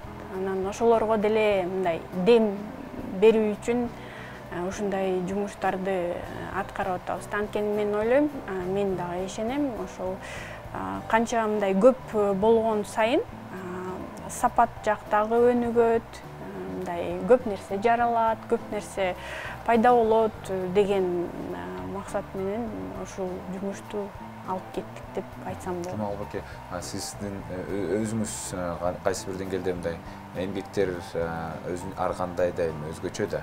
Анан кийин сиз кайсынысын өзгөчө баалайсыз эмгектердин арасынан, өзүңүздүн эмгегиңиздин арасынан? Өзүмдүн эмгектер боюнчабы? Же ар бирөөсү уникалдуу окумуш. Мен бакы көп учурда мындай го, эми автор өзүнө өзү мындай көп купулуна тола бербейт го. Биягы жакшы болсо болмок деп. Бирок ошентсе дагы кээ бирөөнө балким ыраазы болуп калган күндөр болот го, мунусу жакшы чыкты деп. Эми мен мындай ойлойм, мен да эркин эле иштейсиң да. Мындай эркин, мындай ойлонуп, эркин иштеп, анан бул керамикада көп эксперименттерди жасайт да. Искусство өзү эле ошондой эксперимент жасайсың да. Бул болду мынтип көрөйүнчү, муну мындай кылып көрөйүнчү, ойлонуп, муну мындай кылып көрөйүнчү деп. Анан ошондон бир пайда болот да, өзүң көңүлүңө мындай жаккан нерсе пайда болот да. Анан көпчүлүгүндө багы андай момент мындай эксперимент кылбай жасай берсең деле болот. Бирок бир жакшы жери ишиңди кийин өзүң көрөсүң. Бирок ошону жактырасың да, дагы кичине бир жерине тийип туруп, кайра тиги бышырып алып чыксаң, таптакыр болуп башкача болот да. Ошо дагы кишини купулуна толуп сүйүндүрөт да, ушундай бир баары эле жасаган нерсенин баары эле сатыла бербейт. Шакылдап эле баары кете бербейт. Бир турат багы чаң басып дегендей, тигиндей мындай көпкө чейин тура берет. Анан бир күнү мисалы бир башкача кылып көрөсүң да ошонучу. Ошондо да бир жакшы нерсе жаралып кетет да, деп ойлойм да мен. Анан бир ишимди эле укмуштуудай деп эмете албайм, мындай эркин иштеп жүрө берем да, мындай. Андан сырткары башка мындай хобби деп коебузбу, акварель тартам, пленерге чыгабыз, ысык көлдү көп тартам, көлгө көп чыктык да. Ал Хаят деген гостевой дом конок үйү, ошолор уюштурат, художниктер чакырат, Бишкектен чакырат, Москвадан чакырат, Белоруссиядан келет. Ошо бир топ бар да, өзүнчө топтошкон. Ошондо акварель менен иштегенди да жакшы көрөм да. Ал иштерим да жагат да өзүмөчү. Жана Бакай мырза айта кетсеңиз, жанагы мастер-класска катышкан инсандардын аябай мындай жакшы ойдо калып атышпайбы баардыгы? Негизи мастер-класска катышкан инсан ошол балдар болобу, балдар менен кээ ата энелер катышып атпайбы? Кандай эмнелерге ээ болушат? Балким стресстен арылабы, эмне болот? Ошол тууралуу айта кетсеңиз. Негизи биринчи очередь ошол стресстен арылат да. Анткени жанагы чемерикте чимирип атып, карапа жасап атып, болгон сырттагы иштерин, проблемаларын баарын унутат экен да кишичи. Мисалы мен деле өзүм иштеп көргөм. Иштеп атып болгон бүт эменин баары унутулат. Киши баягы өз алдынча болот да, аябай арт терапия деп коет экен. Ошондой сезимде болот. Анан бышып даяр болгондо дагы анда да сүйүнөт. Анан кийин ошол кружкасы болобу, эмнеси болот, ошого чай коюп, кофе ичип аткан анда да өзүнчө сүйүнөт. Мисалы биздин той арт студияда баарыбыздын кружкаларыбыз бар, өзүбүз жасаганчы. Ар бир сотрудник, ар бир өзүбүзгө жасап алганбыз да. Ошол жасап атканда да аябай кубанганбыз и ар дайым кубанып жүрөбүз да ошону. Демек чыгармачылык ошол карапа мастер-классында ар бир этабы өзүнчө сүйүнүч, өзүнчө кубаныч. Анын эң баштысы жыйынтыгы дагы дайым эсте калат экен. Дайым. Ичиңиздерге ийгилик. Тилекке каршы убактыбыз соңуна келип калды. Сиздер менен маекти дагы да болсо эми сиздердин мастерскойлоруңарда уланталы. Абдан кубанычтамын таанышканыма. Бүгүн бизде мейманда карапа чебери, Кыргызстандын сыймыгы, Кыргыз Республикасынын сүрөтчүлөр биримдигинин мүчөсү Жумагул Ташиев мырза жана анын уул кызы Бакай Ташиев, Гүлжан Назарова. Булар Той арт студиясынын негиздөөчүлөрү. Чоң рахмат дагы. Сиздерге рахмат. Азыр болсо кыскача сюжет тартуулайбыз биздин көрөрмандарыбызга жана маегибизди улантабыз.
Гапар Айтиев атындагы музей искусство жана тарыхты бириктирген ыйык жер.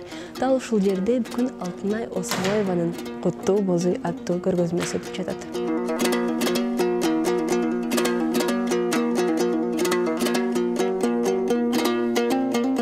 Атым Алтынай Осмоева, мен сүрөтчү болом, Кыргызстанда төрөлгөм. Атам Тоңдон болот, Сүкүл районунан, апам Кеминден болот. Өзүм кутчумун, кутчунун кызы. Ушул көргөзмөнүн аты Куттуу бозуй. Көргөзмөнү апаларыма арнадым. Анткени кичинекей чагымдан бери мени чоң тайнем чоңойткон, анан тайнем, чоң энем, анан апамдарым көп да. Ошондуктан мен ошол бозуй үй дегенде мен апаларымды эстейм. Ошондуктан бозуй жөнүндө ушундай куттуу бозуй Кыргызстанга кут келип, биз өнүгүп, өсүп, мындай кыргыз элим өнүгүп, чоңоюп, мындай эметип кетсин деп ошондой ниетим менен жазадым. И вот бозуйга арнадым да. Бозуйдун философиясы абдан чоң. Анткени бозуйдун ичине киргенде биз мындай киребиз да, астыга түшүпчү. Анткени үй ал абдан ыйык нерсе болот. Ошондуктан ушул энени жасагам, эненин образын дай. Ар бир кийим 2D'де турат да. Так бозуйдун өзү. Анткени мисалы, бияктан көрсөтүп берейин. Мисалы бул ук, бул кереге, бул ук менен кереге, анан кийгизип атып, мындай бозуйдөй болуп калат да, апа-бакай турдукту кийгизип. Мисалы бул ар бир нерсеси мындай ачылат да. Көрдүңүзбү?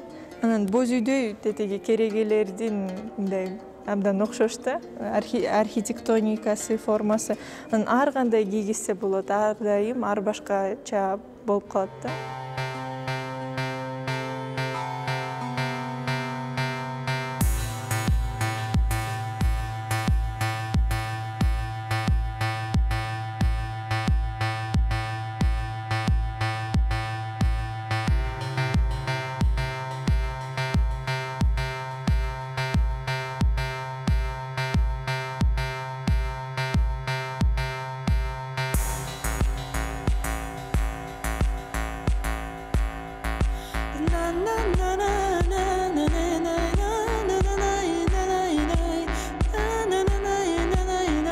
биринчиден мен ошол 2008-жылы абдан бир мыкты университетке окууга өткөм. Аты Central Saint Martins деген эң биринчи дизайн боюнча, ошол кийим боюнча өткөмүн да, дизайнер болуп. Ошол жакка барганымда биринчи жылы биз проект жасаганбыз да, экзамендей катары. Анан ошол Великобританияда окуп мен ким экенимди, кимди, Кыргызстанды көп киши билбей турган ошол жерде. Анан досторума дагы, ошол мугалимдериме дагы мен каяктан экендигимди көрсөтөйүн деп, ошол эң биринчи бозүйдөн вдохновение алган бир костюм жасаганмын да. Ошол уже 9-10 жылдай болуп кетти. Эң биринчи идеямдан. Анан ушул Кыргызстанга 2014-жылы келгем. Ошондон бери мындай абдан ниеттенгем да, ошол бир чоң выставка жасап, боз үйгө арнап, ошол анткени мен көп жылдан бери ошол чет мамлекетке жашап калып, ар кандай мектептерде окуп туруп, Кыргызстанга келгенде өзүмдүн маданиятымды жаңы көз менен көргөмүн да. Ошол биздин элибиз кандай экен, кыргыз элибиз ушунчалык калкыбыз акылдуу. Анткени апам чоңойткондо дайыма айтчу да, ошол макал лакаптар менен мени өстүргөн. Анан бар болгондо көппөй, жок болгондо чөкпөй деп мындай көп акылдарды айтып берген да апамдар. Ошондуктан мен ошол боз үй жөнүндө ошол идеямды уже 9-10 жылдан бери алып келип, азыр ошол болуп калды эми.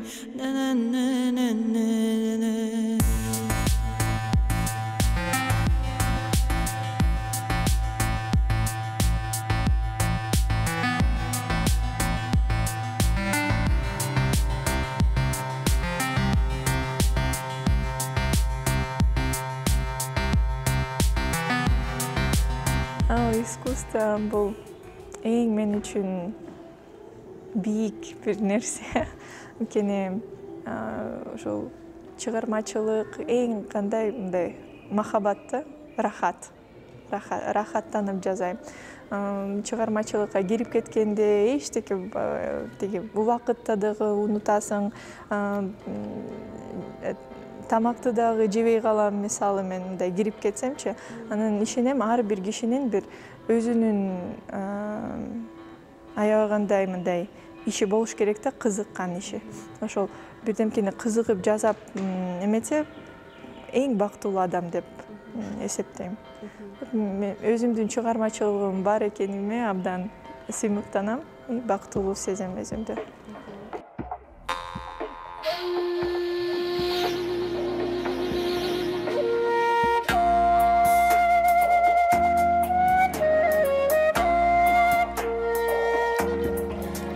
Кыргыздын тарыхын жана маданиятын көрсөткөн, ички өзгөчө сезимдерди жараткан ушундай көргөзмө Бишкекте гана эмес, Кыргызстандын ар кайсы региондоруна өтөт.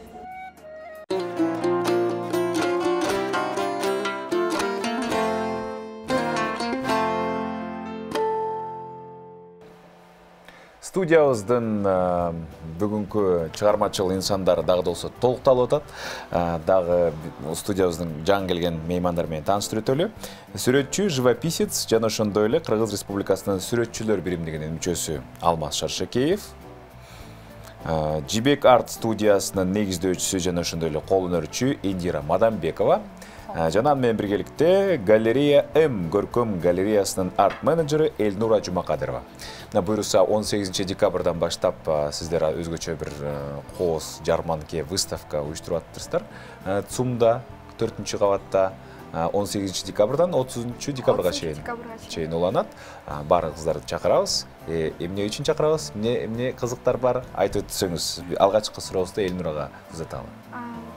Сиз айтып кеткендей эле 18 декабрдан 30 декабрга чейин ярмарка өтөт. Ошондой эле 18 декабрдан 15 январга чейин Алмаз Байкенин жана ошондой эле 3 сүрөтчүнүн Чыңгыз Мизраимов, Нурлан Матаев, ошондой эле Ойсанс Мирзаимов, Чыңгыз Ормонбеков, Нурлан Матаев 4 сүрөтчүнүн көргөзмөсү өтүп жатат. Баарыңыздарды Бишкек шаарынын тургундарын жана Борбордун конокторун баарыңыздарды чакырабыз. Ал көргөзмөдө келип жан дүйнөңөрдү эс алып, ошондой эле бизде мастер-класстар да болуп турат. Ошо мастер-класстардан келип эс алып, балдарыңар менен кошо Цунун 4-чү кабатында болгондуктан ал жака келиш оңой эле барып эс алып кетсеңер болот. Ал жерде сиздин дагы продукцияңыз, сиздин колуңуздан жаралган көп нерселер бар экен. Индира эже. Ооба, якта студия эм ушул көргөзмөгө фестиваль этно арт фестиваль деп аты эле айтып атпайбы, этно депчи. Ошо себептен чакырышты го, конокко чакырышкан. Мен ала кийиздин коллекциясын алып келдим. Ала кийиздер чоңунан баштап 30 сантиметрге чейин размерде. Анан мастер-класстарды кылып атам. Мастер-класстар болот. Ошо кичинекей ала кийизди кантип жасаш керек, анан жип ийрүү боюнча. Бул кол өнөрчүлүктүн эң биринчи башаты жиптен башталат да.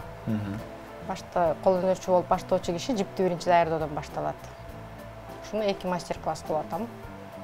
Күндө болот. Сиз мастер-классыңызга туш келиш үчүн кайсы убакта барыш керек? Айырмасы деле жок. Эртең менен дем алыш күндөрү эртең мененки 12-ден кечки 8-ге чейин болуп атат, а иш күндөрү 4-төн 8-ге чейин. Азыркы учурда абстракционист сүрөтчүлөргө кыргыз элинин кызыгуусу кандай болуп атат, Алмаз мырза? Эми абстракция деген бул азыркы заманбаптын багыты да. Анан көргөзмөлөргө катышып, анан кийин эл азыр жакшы көнүп калды. Өзгөчө сүрөт, анан кийин интерьерге илгенге дагы жагымдуу да. Мен оюмча жакшы эле. Кудайга шүгүр. Көрөрмандар көбөйдү, кардарлар көбөйдү. Эмне себептен? Бул өзү мындай абстракция деген мындай аягына чейин окулбаган китеп сыяктуу дейм, ойлойм да. Ошон үчүн мындай кызыктырат болуш керек да. Сөзсүз түрдө арбап турат. Да, Элнур, айтсаңыз, галерея М көркөм галереясы дагы кандай кызыктуу иш-чараларды уюштурат? Кийинки 2021-жылы галерея М'нын 30 жылдыгы болгондуктан иш-чаралар пландалган, көп иш-чаралар пландалган. Бул ярмаркадан да тышкары да көргөзмөлөр болуп турат. Ал көргөзмөлөр апрелге чейин да созулат. Биздин Instagram баракчабызда ал көргөзмөлөрдүн жана иш-чаралардын күндөлүгүн киргизип турабыз. Аларда болсо кичинекей балдар жана чоңдор өздөрү келип, галереяга кирип жазылып кеткенде биз аларга кандай иш-чаралар болорун сунуштап турабыз. Алар өздөрү каалаган, мисалы акрил менен өздөрү сүрөт тартса болот, жана живопись өздөрү сүрөтчү катары өздөрү сынап көрүшсө болот да. Анан биз алардын жан дүйнөсүнө жаккан нерсени өзү сунуштай алабыз. Жибек арт көркөм галереясы тууралуу айта кетсеңиз, Индира. Көркөм галерея болуп мындай, аябай мындай шаардын сөзүндө болуп атпайбы булчу. Менин ишканам Чолпон Ата шаарында. Анан кандай десем, чакан цех, жүн иштетебиз. Жүндөн жасалган буюмдарды жасайбыз. 8 кыз иштейт. Ошо менен эле параллельно ошо айылдын мектебиндеги окуучу кыздарга факультатив өтөм. Мындай кыргыздын кол өнөрчүлүгү жоголуп кетпеш керек да. Анын басымды ала кийизге жасайм. Себеби деген азыр шырдакка басым жасалып, кол өнөрчүлөр шырдактарды жасап атат, ала кийиз чыкпай эле да, жок эсе. Ошон үчүн мен ала кийиз жоготуп кетеби деген мындай күмөн ой болуп атам да. Ошон үчүн ала кийизге басым азыр жасап атам. Ала кийиздерди жасап атабыз. Жасагандай мындай эле кылып эле жасай бербей элек. Интернеттен, мындайга чет мамлекеттеги музейлердеги ала кийиздердин сүрөттөрүн таап алып, ошонун көчүрмөсү кылганга аракет кылып атам. Ошонун өңдөрүн подбирать этип, ошонун оймолорун кандай кыйшайып турса, ошондой кыйшайтып, мындай. Эми аны жерге салганга эмес, мындай пано кылып жасап атабыз. Кичинекей размерде. Анан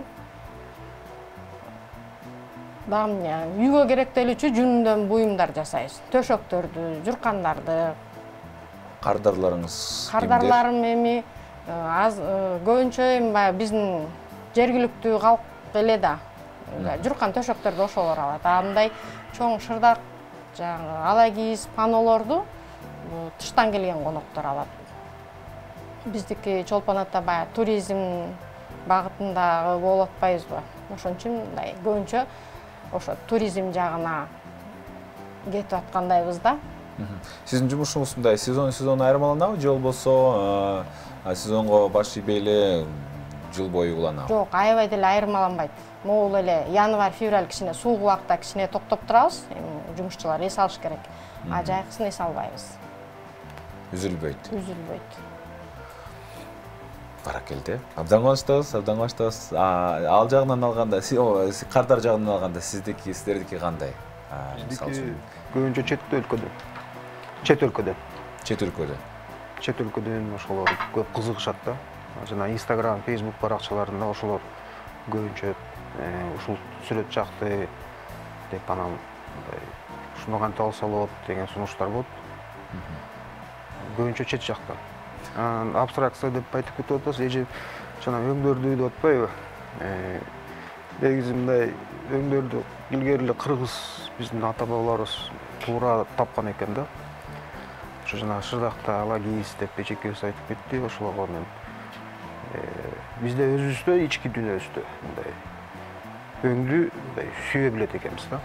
Ошо абстракцияда ошол нерсе бар бизде. Өңдү мындай бири-бири менен мамилесин тапканды билебиз. Мен оюмча ошон үчүн чет өлкөлүктөр бизге көбүрөөк кызыгат ошойт да. Биздин өнөрүбүзгө, жана биздин сүрөттөрүбүзгө, оюларга, абстракция деп атпайбызбы, ага дагы. Себептен уникалдуу, Өңү мындай боёгу күчтүү да. Сиздер айтып атасыздар, мисалы үчүн сиздерде көбүнчө ошол чет өлкөлүктөр көбүрөөк баалайт депчи. Негизи эле азыркы учурда кыргыз элинин өнөр баалоо даремети кандай болуп атат? Татыктуу деңгээлде ошол эле кол өнөрчүлөрдү, живописецтерди, ошол эле жарманкелерди активдүү барып катышып көрүп, мындай ошол нерсе каражат бөлүп, убакыт бөлгөнгө коом канчалык деңгээлде активдүү болуп атат? Жалпы эле суроо баарыңыздарга. Жооп узата берсеңиздер болот. Кандай болуп атат ошол жагынан? Галереяга келген адамдардын алар бизде сүрөттөрдү сатылат да. Ошо сүрөттөрдүн бааларын укканда көбүнчө адамдар кымбат же башкача сөздөрдү кымбат ошо деп айтышат да. Мындай айтканда алар менин оюм боюнча биздин элибиз искусствону анча баалаганды билбейт деп ойлойм. Анткени дегенде ар бир сүрөтчү өзүнүн жүрөгү менен ар бир сүрөттү тартат. Андай айтыштын дагы кажети жок деп ойлойм. Анткени ар бир адамдын үйүндө эле сүрөт болуп туруш керек деп эсептейм. Анткени бул адамдын жан дүйнөсүн эргитет. Көргөндө адам ошо сүрөтчү кандай эмоция көргөзгөнү келсе, ошо адам ошо сүрөттү көргөн сайын эс алып, ошо сүрөттөгү эмоцияны алып турат да. Биздин элдер жөн эле сүрөт деп эле балким азыркы шарттар үчүн элибиз бир аз кыйналып турган үчүн ошондой ойдо деп ойлойм. Сиздердин жообуңуздарды мен жарнамалык түрмөктөн кийин угалы. Биздин берүүбүздүн башкы өнөктөшү Имарат Прогресс курулуш компаниясы. Компания азыр болсо Алтын Булак Лайф, Гранвиль жана Астория үйлөрүнөн барыңыздарды батир сатып алууга чакырат. Эгерде 31 декабрга чейин сатып алган болсоңуздар, анда алмалуу сезон акциясынын катышуучусу болуп, iPhone 12 Pro, iPad Pro жана MacBook'тун ээси болушуңуз мүмкүн толугу менен. Билекти болсо өзүңүз тандайсыз.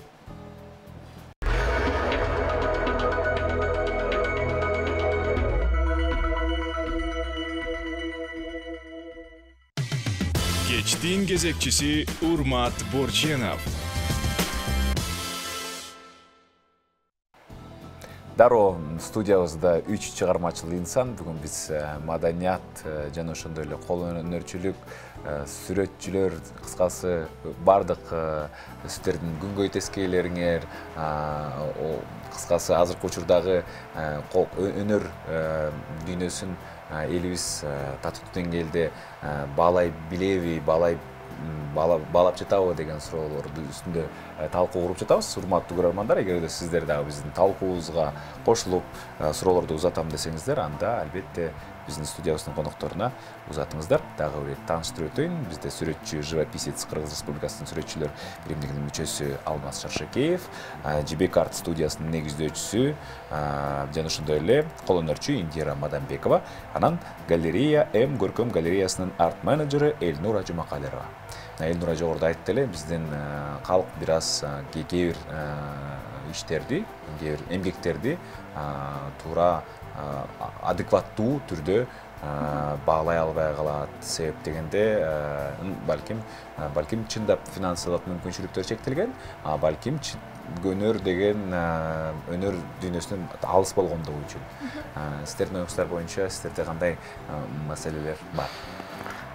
Эми өнөрдү ар ким ар кандай баалайт да. Кээ бир кишилер романтик болот.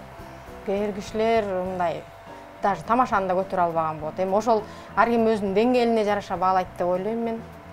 Баягы ким канчалык өнөр кыла алса, ал ошончолук дагы бирөөнүн өнөрүн баалай алат. Өнөр деген бул эми туубаса бериле турган, өзүңдүн бир каныңдан өтө турган өнөр да. Аны эми атайын деле мынтип кээ бирөөлөр келет, жасап үйрөнөм депчи, канча аракет кылат, ошону жасай албайт, үйрөнө алышпай калат. Кээ бирөөлөр мынтип эле бирөөнүкүн көрүп эле жасап коет. Эми ошо өнөрлүү киши да, ошондой кишилерди өнөрлүү деп ойлойм. Анан эми азыр өнөрдү баалабай таптакыр деп деле мен айта албайм. Азыркы биздин кичине шартыбыз да ушундайраак болуп турат. Анан өнөргө азыр берилүү кичине азыраак болуп, азыр көбүнчө эле цивилизация деп көбүнчө мындай жана цивилизацияга ооп атпай жаштар. Азыр мисалы үчүн мен өзүм эле цивилизациябы же коммерциябы? Цивилизация болуп атат, коммерция болуп атат, эми кичине мындай компьютер менен жасаган оңой болуп ошол жака. Жеңилине качырып кетет. Окка тапшырасың, каяка тапшыргантасың силе тиги неме болгондо. Компьютер менен иштегенге эле тапшырып атышат баарычы. Мындай кол менен иштегенге эч ким иштегиси келбейт аны. Алыс барбай эле өзүмдүн үйүмдө деле ошондой. Жакында эле мен бир мастерскойго барып калдым. Ал жерде биздин жанагы Чуйков атындагы, азыр Садыков атындагы ошол окуу жайдын аспиранттары скульптура жасап атыптыр. Шуну канча жасайсың десе 3 жыл бою жасайм дейт. Мугалим тана ушунчалык чыдам керек экен.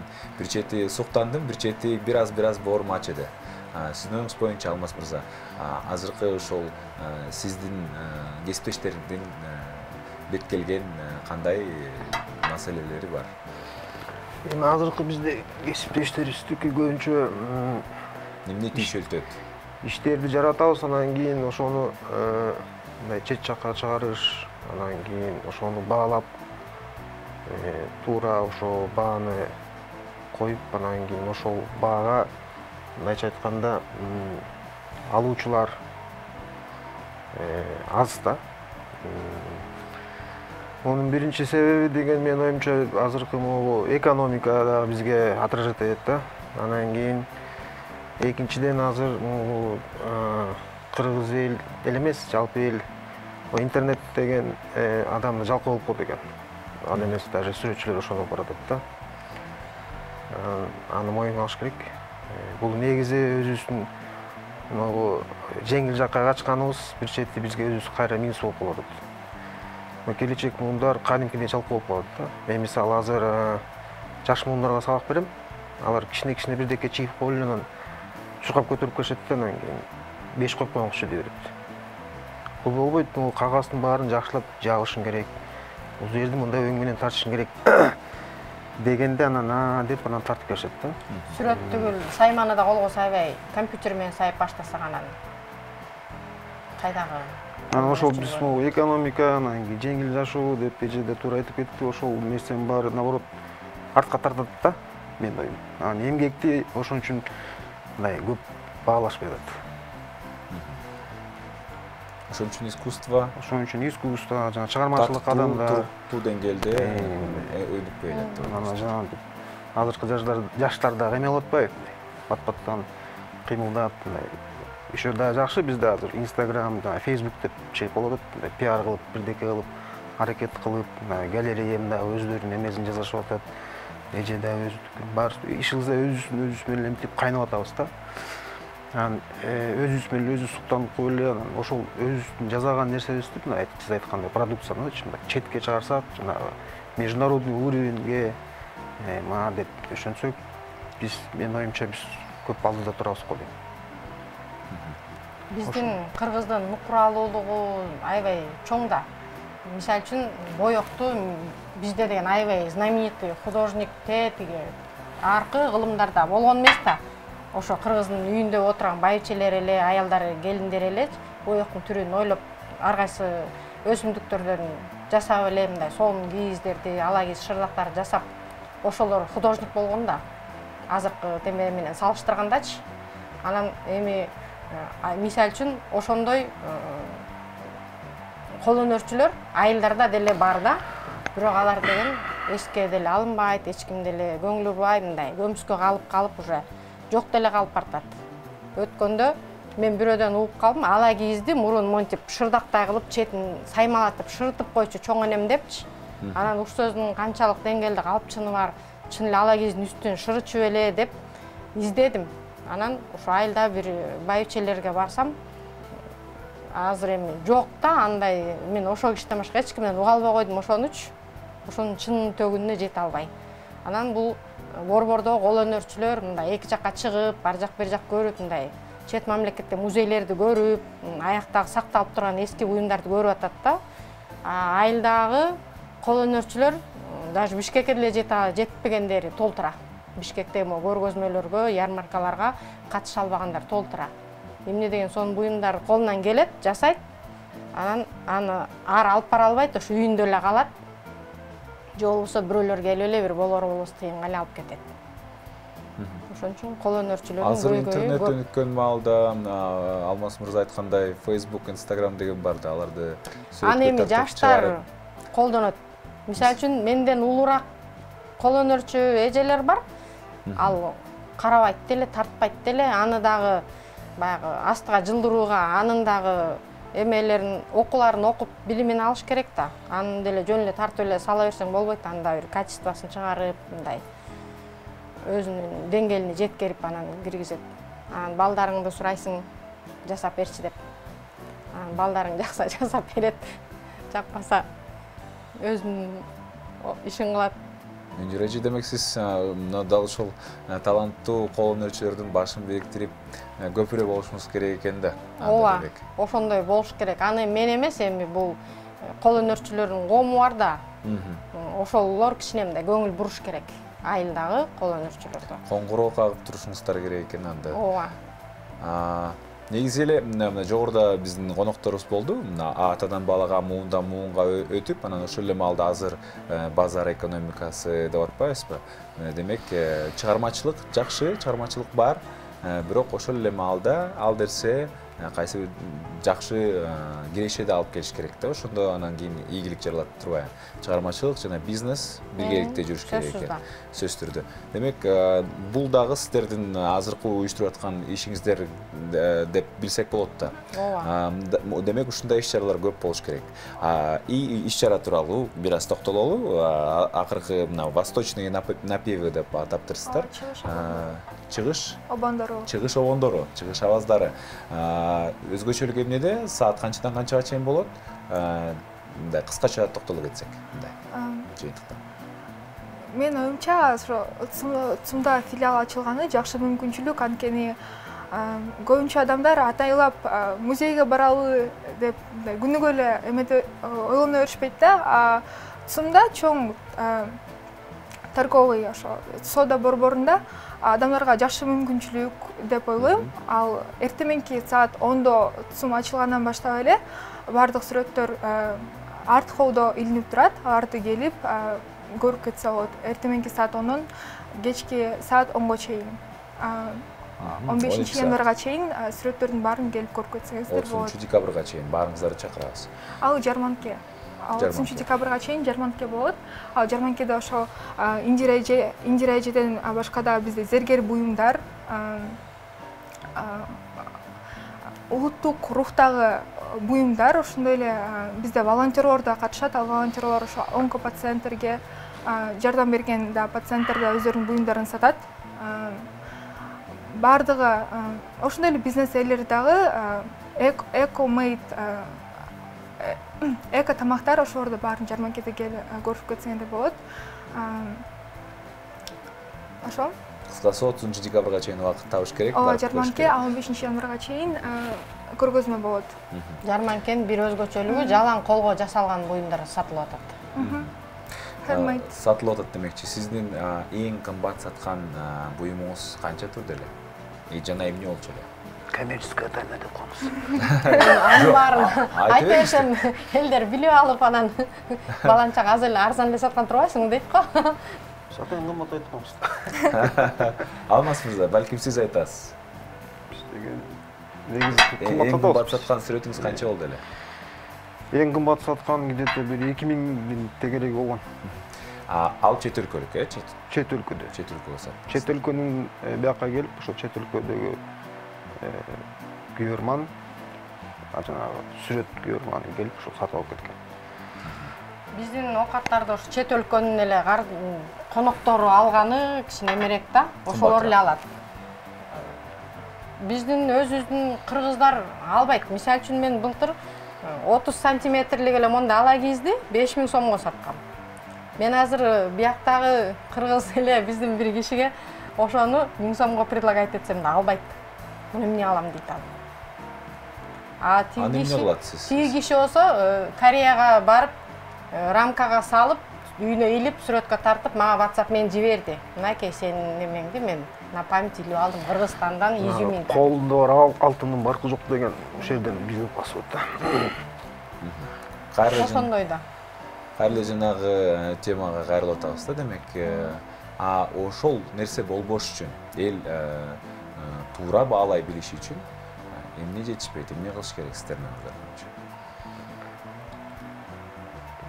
Бул кымбат деп айтпаш үчүн. Бирок өнөр баалаган адамдар деле бар. Бар, бирок алар азчылыкты түзүп атат. Көпчүлүк тилекке каршы сиз айткандай да.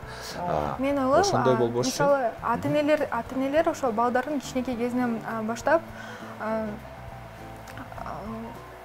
культура ушундай жерлерге алып барып, эмгекти баланы кичинекей бала кезинен үйрөтүш керек деп эсептейм. Ошондо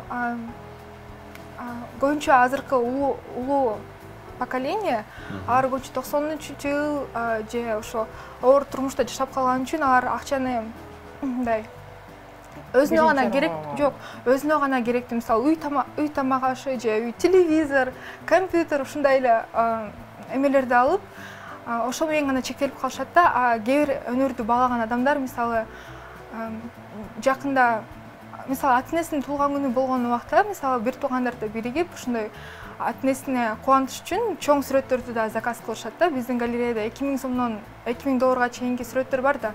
Ошо кээ бир адамдар үчүн 2000 сом да кымбат да. Мисалы кээ бирлер болот, кичинекей балдар деле бул сүрөттү тартып кете алат деген айтып кеткен адамдар болот. Ошо аябай капалантат да. Анткени галереяда сүрөттөрдүн баары эмгеги сиңген сүрөтчүлөр. Алар чет өлкөлөрдөн сыйлыктарды да алып келишкен, көптөгөн күчүн жумшашкан, ошону чындыгы баалап билиш үчүн ошо өздөрү ошондой чөйрөгө аралашыш керек деп ойлойм. Менин оюмча экономика да таасир этет да. Адам курсага тойгондон кийин биздеки кыргыз болуп калат да, көргүзүү келип. Ошол экономика көп таасир кылат да. Биз кайсы бир жылдары 10 жыл мурун сүрөттөр жакшы өтүп, кыргыздын коймолору, чиймелери, шырдактары да жакшы өтүп калган да. Бир 10 жыл мурун. Анан ошол азыр андай болбой калды. Андай кичине мындай жакшы болуп эме болуп аткан. ошо менин оюмча ушул баары бир таасир этет, политикалык, анан кийин экономика деген баары бир элге дагы, бизге дагы баары бир мындай отражение этет деген сөз. Менин оюмча ошол. Элдин курсагы токпосо менин оюмча сатып алышы да мүмкүн, акчасы болбосо. Себептен да курсагы топ, маселе жок. Искусствого да жакын болот мындай. Кээ бир адамдар чогултукта $900 да сүрөттөрдү сатып алгандар да бар. Аларды айта кетиш керек. Азыркы учурда деле, кыйын учурда деле алар мисалы бирөөсүн жакындарын кубантыш үчүн ошондой сүрөттөрдү сатып белекке алып беришет. Азыр кыйын учур болгону менен кээ бирлер да балдарын да алып келишет сатыш үчүн. Мисалы бизде мастер-класстар болот ба? Ал мастер-класстар азыр ошо жаңы жылга чейин чоң скидка менен болуп жатат. Ошо балдарын кубанткысы келген ата-энелер ошо балдарын мастер-класстарга алып келип жатышат. Акта бекер да мастер-класстар да болуп жатат. Гуаш, акварель, алар өздөрүнүн сүрөт тартып кетсе да болот. Моундай кылса эле, анан моунтип элдин баары искусствону сүйүп калат деп айтыш бул туура эмес да. Ал эми адамдын өзүнүн аң сезиминен, ага адамдын өзүнүн аң сезими жетиш керек, ага адам өзү ошол турмуш шарты, мүмкүнчүлүк бериш керек. Анан таптакыр эле моундай деп айта албайм. Эми Элнур айткандай, аны тетиги школго балким кол эмгек сабактарын киргизиш керек, кыргыздын буюмдарын жасагандарды үйрөтүш керек. Кандай жасалат, жанагы сен айткандай 3 жылдап жасагандай кылып, 1 ай бою бир нерсени жасай берсем, ошону бала сүйүп калат да. Мен ушуну моунча эмгегим коротуп жасадым эле деп анан ошону баалап калат. Мен ойлойм, ушу мектептерге, чоң класстарга баары бир кол эмгек сабагын киргизиш керек депчи. Мен дайыма ушуну эме кылып твердить эте берем, потому что деген эме болгон, 7-класс окуткан менин балам келген да, тиги аппликация цветной бумага сатып берчи мама деп. Эмне аласың сен кол эмгек дейт. Сен эмне садикте баласыңбы? Бул эмне деген эме 7-класс деген. Подросток да оларга жарап калган бала. Собранияга барып айттым, кол эмгек деген эмне силерде десем, эмне болду дейт.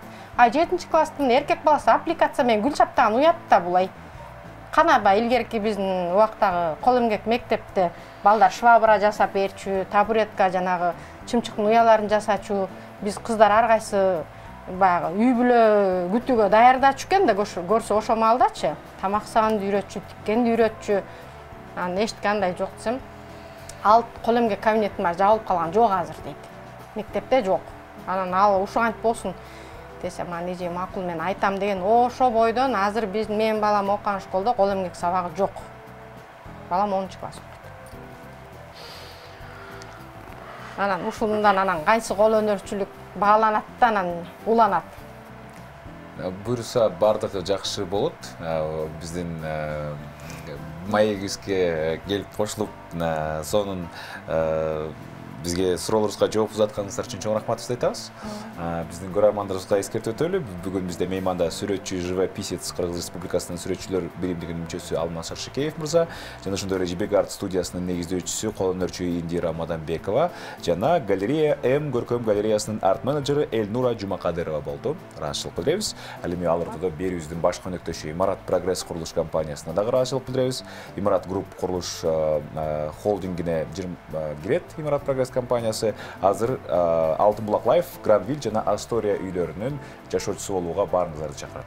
Эгерде 31-декабрга чейин ала турган болсоңуздар батир, анда iPhone 12 Pro, MacBook же болбосо iPad Pro'нун ээси болосуз. Белекти өзүңүз тандайсыз.